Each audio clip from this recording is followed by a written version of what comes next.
यावर्षी 1,75,000च्या जाहिराती आम्ही केल्या आणि एकही ज्याला कोणाला आम्ही जाहिरात मागितली त्यांनी आम्हाला परत पाठवलेलं नाही. हे मी आवर्जून मुद्दाम सांगतो. दुसरं, आता ही सभासद नोंदणी जी चालू आहे, सभासद नोंदणी सर यावर्षी गिरचाकीचे 200च्या आम्ही खाली सभासद करणार नाही. आमचं टार्गेट आहे 200 सभासद उदगीर शाखेच्या वतीनं करण्यात येईल असा मी कार्याध्यक्षांना त्यांना शब्द देतो. आहेत, भुक्तडे सर आहेत, शिरीष रोडगे साहेब आहेत, आता रघुनाथराव मोरे आता त्याच्यामध्ये ऍड झालेले आहेत, मुडपे सर आहेत, विश्वनाथ मुडपे, मुडपे गुरुजी, मुडपे गुरुजी विजय मुडपे गुरुजी आहेत, ज्यांना राष्ट्रपतीनं आदर्श शिक्षक म्हणून गौरवलेला आहे आणि त्यांचाही उदगीरमध्ये खूप मोठ्या प्रमाणामध्ये त्यांची ओळख आहे. आम्हा सर्व उदगीर शाखेला कुठलाही कार्यक्रम आम्ही घेतो असं म्हणालो तर आम्हाला तिथं भरपूर प्रमाणात सहकार्य मिळतंय, याचे आम्हाला अनुभव आलेला आहे.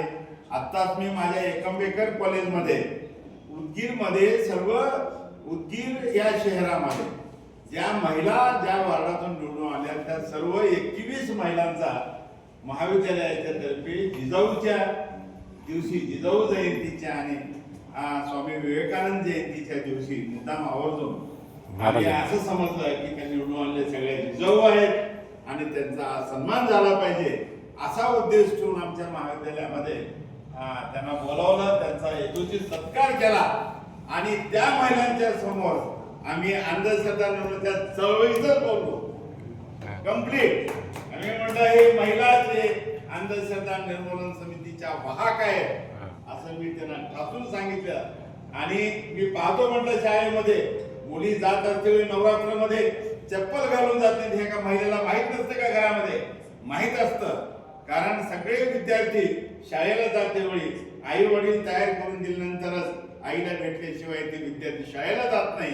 त्या आईला माहित आहे माझ्या लेकराच्या पायामध्ये चप्पल नाही आणि अशीच अनवाणी चालली शाळेला, हे माहिती असतं तरी पण ते आई वडील त्यांना सहमती देतात आणि म्हणून तिथूनच त्या अंधश्रद्धाची सुरुवात होते त्या लेकरामध्ये.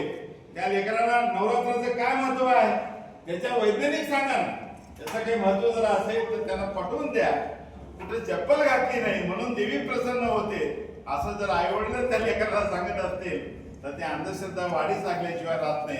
असे आपण किती कार्यक्रम केलो, हे आपल्यासोबत महिला आल्याशिवाय परिवर्तन आपल्या चळवळीचं सामर्थ्य वाढणार नाही अशी मला ठाम माझा मत तयार झालेला आहे. म्हणून आमची शाखा त्या दिशेनं सतत प्रयत्नशील आहे.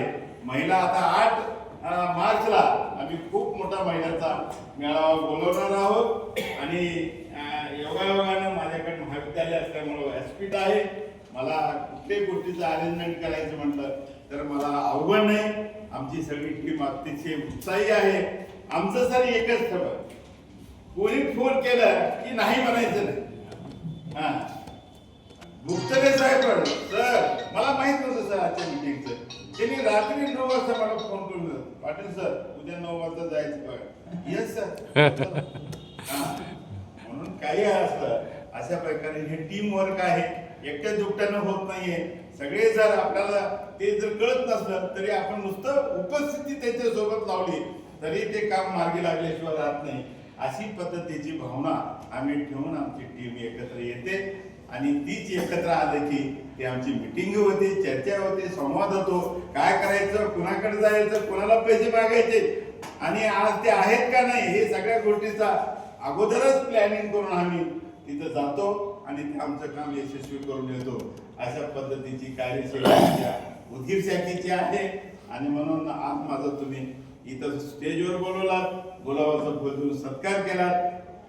दापकेकर सुवर्णकरचं थोडं शॉर्ट मध्ये सांगितलं मी फोनवर सगळ्यांना माहिती होऊ द्या, सगळ्यांना माहिती होऊ द्या ते विषय माहिती